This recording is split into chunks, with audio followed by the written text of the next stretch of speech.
Bom dia, doutores. Mais uma vez estamos aqui para iniciarmos uma aula de História. Antes de nós iniciarmos a aula de História dessa semana, eu gostaria de lembrar a vocês alguns assuntos que nós abordamos na aula passada. Na aula passada nós falamos sobre o coronelismo, eu acho que vocês lembram.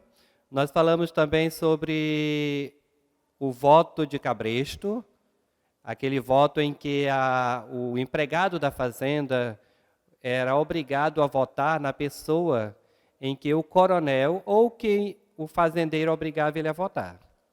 Falamos também sobre as fraudes eleitorais. Até nós fizemos uma comparação que essas fraudes eleitorais elas ainda ocorrem nos nossos dias atuais, só que com uma nova roupagem. Porque lá naquele período vocês observam que nós tivemos casos de fraude eleitoral em que até pessoas que já estavam mortas, que já tinham falecido, mas as pessoas continuavam votando em nome dessas pessoas.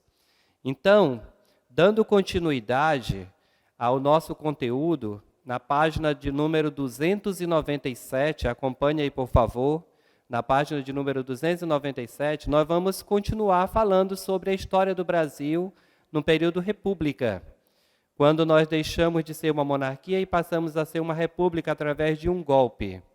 Ok? 1889. Vale lembrar também que nós falamos muito na nossa aula passada, em sala de aula, sobre a questão da abolição da escravidão no Brasil, no ano de 1888. Foi justamente um dos estopins para a proclamação da República do Brasil, foi a abolição da escravidão no Brasil. Falamos sobre as leis, as 4 leis que vieram antes da Lei Áurea. Nós falamos sobre a lei do ventre livre, falamos também sobre a lei do sexagenário, 60 anos mais 3 anos de indenização. Falamos também sobre a lei Eusébio de Queiroz, que foi abolida em 1850, foi a primeira lei, que era justamente a lei que proibiu o tráfico de novos negros para o nosso território brasileiro. E, por último, em 1888, nós tivemos a Lei Áurea, que foi a que aboliu de uma vez por toda a escravidão no Brasil. Mas ressalta-se o seguinte: com a abolição da escravidão, os negros ficaram desempregados, ficaram sem moradia, sem indenização do governo.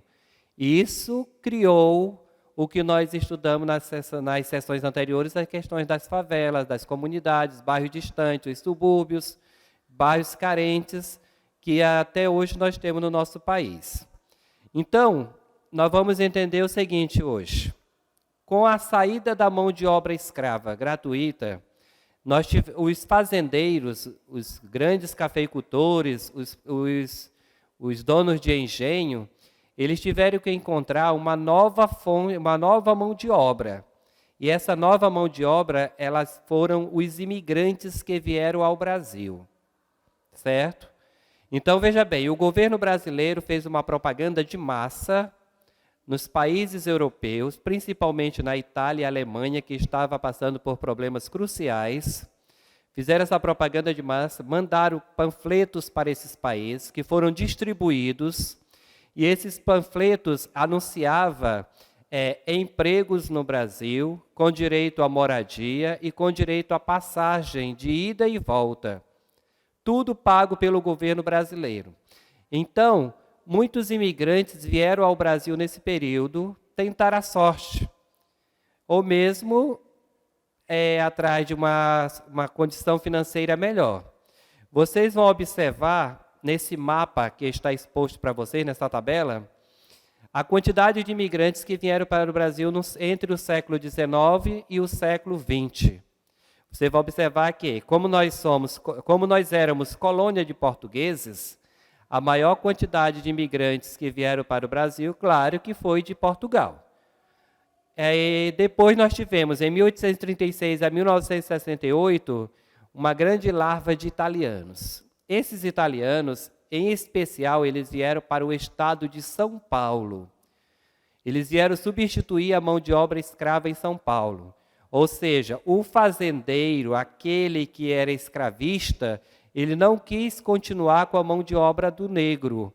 Ele deu preferência a contratar o italiano, que estava chegando no Brasil. Só que com essa chegada do italiano no Brasil, mudou também o processo, porque agora ele vai passar a ser assalariado. Também, além dos italianos, nós tivemos uma grande lava de espanhóis, alemães que foram para a região sul do país, japoneses, russos e austríacos. Então, esses são os principais grupos de imigrantes que vieram para o Brasil após a proclamação da República, vieram trabalhar no Brasil. Muitos desses imigrantes chegando no Brasil, receberam um pequeno lote de terra e foram trabalhar nas fazendas, nos canaviais, nos cafezais e recebiam seus salários, iam guardando, acumulando e eles iam comprando outras propriedades de terras maiores. Tanto que no estado de São Paulo há vestígios históricos de grandes proprietários de terras que eram italianos. Ou seja, chegaram ao Brasil, conquistaram um emprego, conquistaram um lote de terra e depois adquiriram a riqueza. Certo? Dando continuidade. Então, olha, no início do século XX, o espaço físico e o poder social encontrava-se concentrado nas mãos dos detentores de grandes plantações. É como nós falamos na aula passada, olha, a elite brasileira era formada pelos proprietários de terra. Avaliava-se a riqueza de um homem no século XVIII, século XIX, pela quantidade de posses que ele tinha. É muito diferente da nossa realidade hoje. Hoje, avalia-se a situação econômica de um homem pela sua conta bancária, as propriedades que ele tem, o valor que ele tem em contas bancárias. Mas naquela época não, avaliava-se pela quantidade de posses que ele tinha. Produtos como café, eu até expliquei na aula passada. Olha, o café foi considerado uma das maiores riquezas que o nosso país teve no século XIX, adentrando ao século XX. Mas não implica dizer que foi a única, porque dependendo de região, por exemplo, na região Nordeste nós tínhamos o algodão, nós tínhamos o cacau. Na região Norte nós tínhamos a borracha.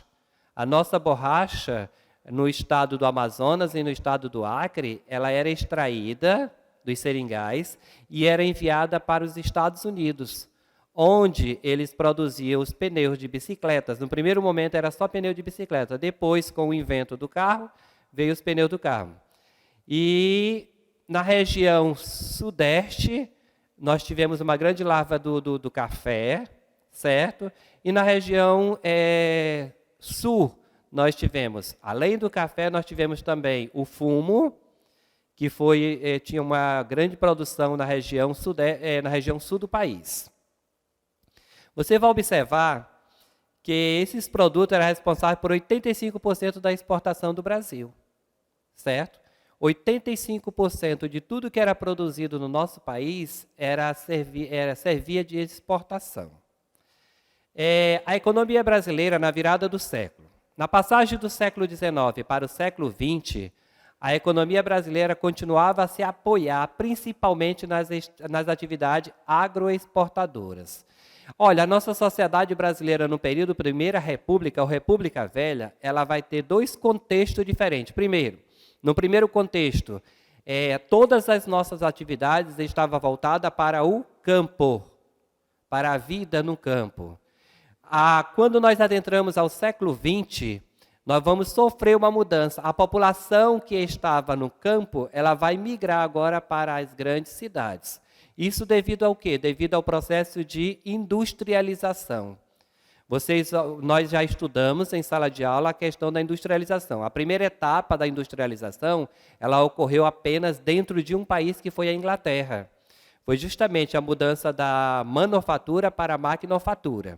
Isso ocorreu na Inglaterra. Depois que ocorreu esse desenvolvimento dentro da Inglaterra, é que ele vai se expandir para outros países. E aqui no Brasil, esse processo de industrialização ele vai chegar no final do século XIX, adentrando ao século XX, é que vai sofrer essa modificação. Só que nós sabemos que aqui no Brasil ela foi mais lenta, não foi como em alguns países da Europa. Aqui foi lenta porque nós estávamos vivenciando uma mudança de governo. Nós estávamos vivenciando uma mudança política. Nós éramos uma monarquia, passamos a ser uma república. Eu avisei para vocês, foi necessário o quê? Primeiro, foi necessário que houvesse uma elaboração de uma nova Constituição. Porque a Constituição passada brasileira, ela estava baseada nos ideais monárquicos. Agora, essa nova Constituição, ela vai estar baseada nos ideais republicanos. Isso, junto com os ideais iluministas norte-americanos, lá os ideais de igualdade, liberdade e fraternidade, lá dos grandes iluministas. Outra, que também nós herdamos dos norte-americanos, foi os ideais de Montesquieu. Montesquieu decidiu o quê? Para Montesquieu, não era bom que o poder ficasse centralizado na mão de uma única pessoa. Então, o que ele estabeleceu nos seus ideais iluministas? Ele estabeleceu o seguinte: é bom que esse poder seja distribuído, repartido. Então, ele decidiu criar a divisão dos poderes: executivo, legislativo e o judiciário. Com essa divisão dos três poderes, lá nos Estados Unidos, no seu processo de independência, vários países da América também seguiam os mesmos ideais. Foi o que aconteceu no Brasil. Nós, brasileiros, decidimos também seguir esses mesmos ideais. Os ideais dessa divisão dos poderes. Ok? Então, para cá no Brasil, foi mais tardio. Essa mudança, essa forma de governo foi tardio. Mas ocorreu. Tanto que nós vamos observar que, no início do século, olha, como eu falei agora para vocês, no início do século XX, as cidades brasileiras elas eram pequenas, não tinham esgoto, não tinha abastecimento de água, as ruas não tinham calçamento ou iluminação elétrica, até mesmo o Rio de Janeiro, que na época era a capital do Brasil, continha quase 700 mil habitantes e enfrentava esses problemas. Vocês lembram que quando nós estudamos a Revolução Industrial ela foi muito positiva para a Inglaterra, tanto que fez com que a economia da Inglaterra se tornasse a maior do planeta. Mas, em contrapartida, o processo industrial também trouxe sérios problemas, principalmente problemas de urbanização. Porque as cidades elas não estavam preparadas para o grande aglomerado de pessoas que estavam migrando do campo para as cidades.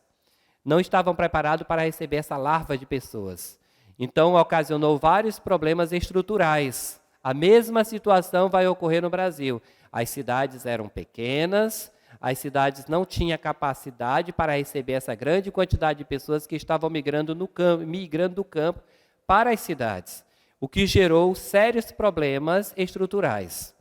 Mas nós falamos também no capítulo anterior do livro de vocês, fala até sobre a questão da revolta da vacina. A revolta da vacina era o quê? Bairros de São Paulo, Rio de Janeiro, onde estavam localizadas pessoas que moravam em casebres ou cortiços, e o governo queria tirar eles de lá para estruturar a cidade, construir ruas mais largas, avenidas mais largas para o transporte e também construir as indústrias, os galpões, onde deveriam funcionar as primeiras fábricas. Outra situação, as primeiras fábricas que foram construídas no Brasil, elas não foram adaptadas, elas não tinham uma adaptação correta para funcionar como fábricas. Por exemplo, nós tivemos casos de fábricas que fios, utensílios eram jogados ao chão, não tinham segurança, as pessoas trabalhavam com uma iluminação precária, porque muitas vezes esses galpões tinham apenas uma porta, não tinha iluminação, não tinham janelas, áreas abertas para que a luz pudesse entrar dentro desses salões. E aí eles trabalhavam em locais escuros. Ali mesmo eles faziam suas alimentações, levavam suas comidas em marmitex.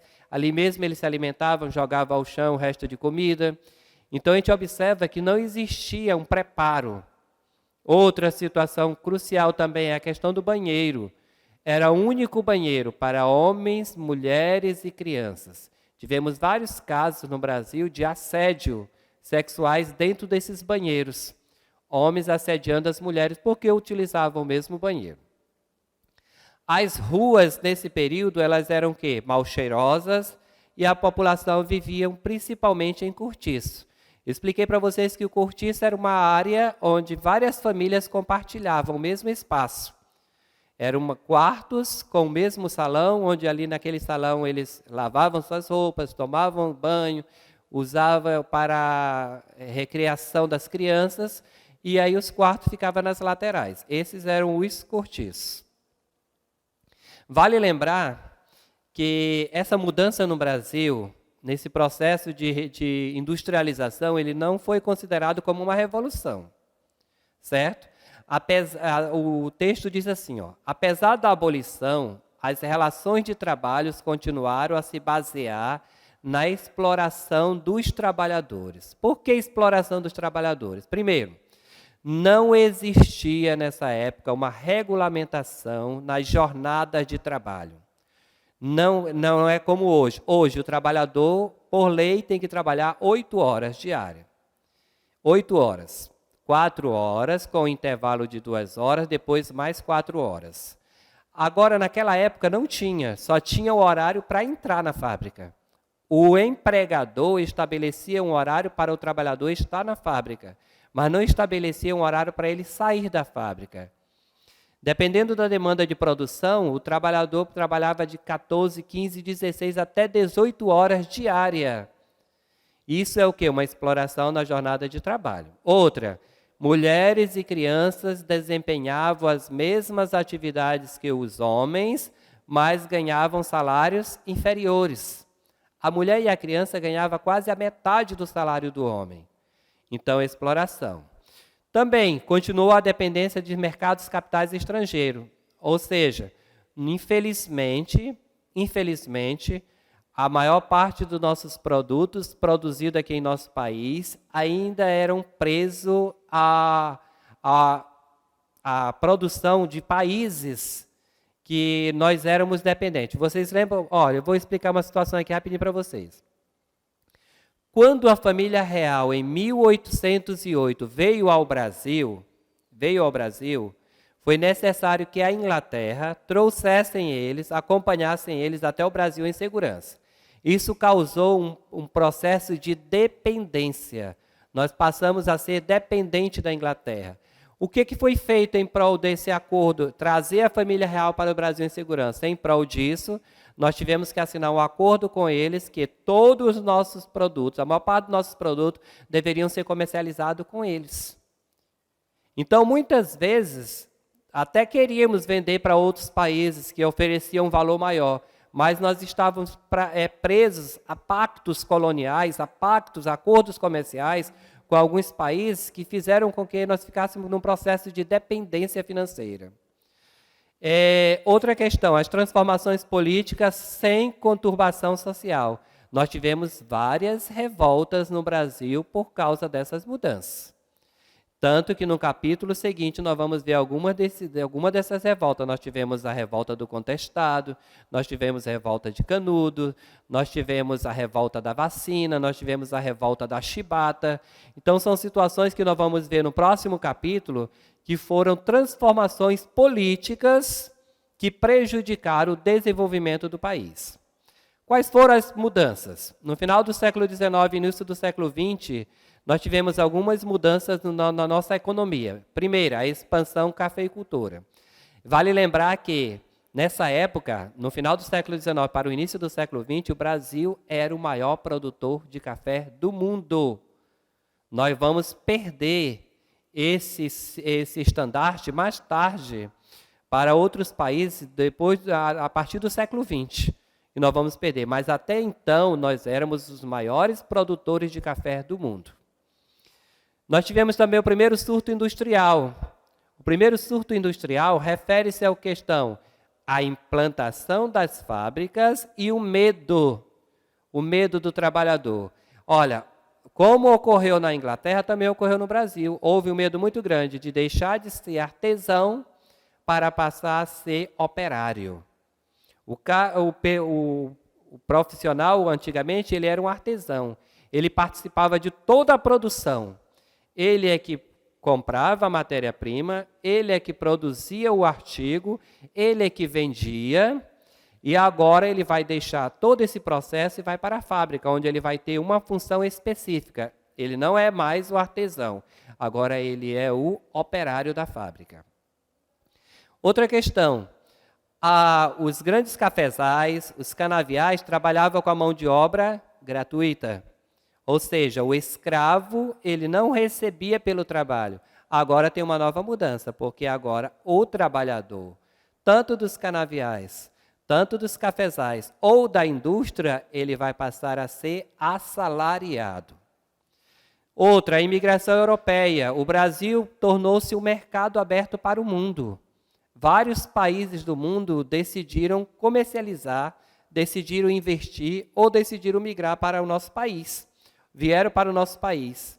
E aí, com essas mudanças, com essa migração, com todo esse processo, vai surgir, então, novos grupos sociais no Brasil. Vai surgir o operariado, que é o trabalhador da fábrica, e a burguesia. A burguesia é formada por quem? Pelos proprietários. Quem? Os proprietários das fábricas e os grandes bancários. Continuando. O mundo rural era onde se concentrava, lá no século XIX, a maior parte da população brasileira, ou seja, 70% da população brasileira estava concentrada na zona rural. Mas a partir do século XX, mudou essa situação. Esses 70% que outrora estava na zona rural, agora passou para o campo, a partir de 1980. O percentual de 70% de pessoas se situa agora nas cidades. Na primeira década do século XX, o Brasil já tinha um contingente operário com mais de 100 mil trabalhadores, sendo a grande maioria concentrada nos estados do Rio de Janeiro e São Paulo. Foi nesse contexto que as reivindicações por melhores salários, jornada de trabalho reduzida e assistência social conviveram com perspectivas políticas mais incisivas que lutavam contra a manutenção da propriedade privada da chamada Estado burguês. Foi justamente nesse período que vai surgir os primeiros movimentos sociais de operários. E o que eles reivindicavam? Eles reivindicavam melhores condições de trabalho e eles reivindicavam melhores salários. Está aqui alguma das reivindicações desses operários. Melhores salários. Outra, uma jornada de trabalho de 8 horas. Alguns países da América já estavam adotando essa jornada de trabalho de 8 horas. Se ultrapassar as 8 horas, era taxada como hora extra. O trabalhador deveria ganhar uma vantagem a mais, porque já tinha cumprido a sua jornada de trabalho. Outra, regulamentação de trabalho para mulheres e crianças. Até então, as crianças ainda trabalhavam. Só depois, no século XX, é que vai sofrer novas adaptações e a criança é proibida, então, de trabalhar. A mulher continua trabalhando. Só que, com essa nova regulamentação, a mulher vai receber salários igualitários ao do homem. Só que a gente sabe que hoje, pleno século XXI, pós-modernismo, isso ainda não funciona dessa forma. Ainda existem situações em que a mulher desempenha a mesma atividade do homem e até mesmo melhor e ganha salários inferiores. Mas esse processo de regulamentação começou ainda adentrando o século XIX para o século XX.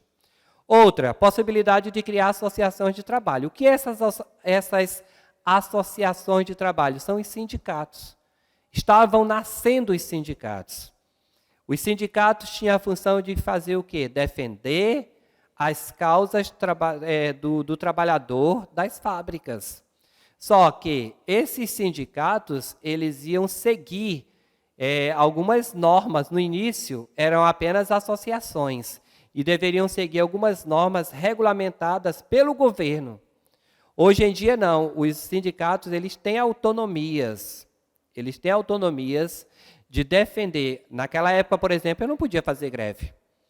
Se eu trabalhasse numa fábrica e eu fosse fazer algum tipo de manifestação greve, o que ocorria? Eu corria o sério risco de perder o meu emprego.